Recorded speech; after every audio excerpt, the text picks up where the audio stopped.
মায়ের ভুলে জ্বলন্ত চুলার মধ্যে আমার পা পুরোটাই ঢুকে পড়ে। আমার চিৎকার শুনে দৌড়ে এসে মা টেনে আমার পা বের করে, কিন্তু বের করার সময় আমার পায়ের চামড়াটা পুরাই চুলোর মধ্যে রয়ে যায়। আসসালামু আলাইকুম। আমার মা অনেক বড় সংসারে বউ হয়ে আসে। 7টা ননদ, 2টা শাশুড়ি, 4টা দেবর, সবার রান্নাবান্না, এমনকি অনেক জাল জিরাতও হতো। ধান, গম, কোনো জিরাতের অভাব ছিল না। সব ধরনেরই ফসল আমার দাদার খেতে হতো, যার কারণে বাড়ির বউ থেকে শুরু করে সবাই সকাল ভোর থেকে কাজে নেমে যেত। আমার মার জীবনটা ছিল বড়ই অভাবের। সারাদিন খাটনি করতো ঠিকই, কিন্তু কখনো পেট ভরে কয়টা ভাত খেতে পেত না। প্রতিদিনের মতো আজকে আমার মা অনেক দূরের পুকুর থেকে কলসে পানি নিয়ে এসে তাড়াহুড়া করে ভাত বসায় দিছে। অনেক বড় ড্যাগে ভাত রান্না হয়। ভাত রান্না করার জন্য চুলায় তারা গাছ থেকে পাতা কুড়িয়ে এনে সে পাতার মাধ্যমে রান্না করত। এইদিকে আমার মা ভাবলো, আমি তো ঘরটা ঝাড় দিয়ে নেই।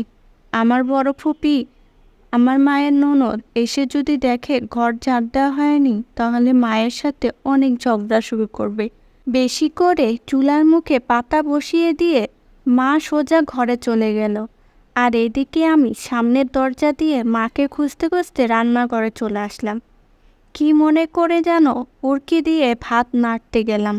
আমি তো মাকে দেখেছি এই কাঠের উড়কি দিয়ে মা ভাত লাড়ে, তো ওইটা ভেবে আমিও নাড়তে গেলাম। তো পাতা দেওয়া ছিল, মুখে পা দিতে সোজা আমার পা চলে গেল চুলার মধ্যে। আর আমার এই চিৎকার শুনে আমার মা দৌড়ে এসে দেখলো আমার পা ধাউ ধাউ করে জ্বলতেছে। আর আমার মা কি করবে দিশা না পেয়ে টেনে পা বের করলো। আমার পা যখন টেনে বের করতেছিল, এক পর্যায়ে দেখলো আমার পায়ের চামড়া চুলার ঘষায় ভিতরে রয়ে গেল। এগুলো দেখে আমার মা অজ্ঞান হয়ে গেল। আমার বাবা তাড়াতাড়ি আমাকে নিয়ে ডক্টর কাছে চলে গেল। ডক্টর আমাকে প্রতিদিন নাকি একটা করে সুই দিত, আর কোনো কিছুই দিত না। কোনোভাবেই আমার ঘা শুকাচ্ছিল না। দেখতে দেখতে 12 দিন চলে যাচ্ছে। আমি ছোট মানুষ, এতিমের মতো বসেই থাকতাম। পায়ে মাছি পড়লে আমি নাকি নিজেই হাত দিয়ে সরাতাম। আমার মা আমাকে একটু এসে কোলেও নিতে পারতো না, এত বেশি কাজ থাকতো। আমার মা শুধু কান্না করতো আর দূর থেকে আমাকে দেখতো। এমনি যেতে যেতে আমার দাদিরা নাকি আমার এই পায়ে বালি ডলতো। বালি ডলার পরে নাকি আরো অনেক রক্ত বের হতো। 14 দিন পরে আমার নানা আসলো। অনেক দূরে বাসা হওয়ায় তখন তার মোবাইল ছিল না। কার কাছ থেকে যেন শুনে আমার নানা চলে আসছে। এসে আমাকে আর আমার মাকে নিয়ে নানা বাড়ি চলে গেল।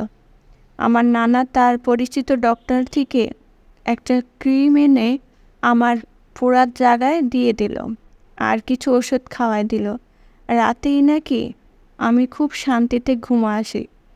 এতদিন নাকি শুধু রাত জেগে বসে থাকতাম আর কান্না করতাম।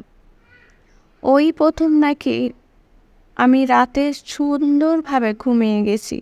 সকাল উঠে দেখে আমার মা আমার ঘা টান টান হয়ে গেছে। 2 দিন পরে আমার ঘা একেবারেই ভালো হয়ে গেছে। আমার মা এখনো অনেক বেশি কান্না করে, অনেক বেশি ভাবে আমি আমার মেয়েটাকে কতটা কষ্ট দিয়েছি। যদি আমি বুদ্ধিমানের মতো করে আমার বাবার বাসায় চলে যেতাম, তাহলে আমার মেয়েটা এত কষ্ট পেত না। ধন্যবাদ সবাই।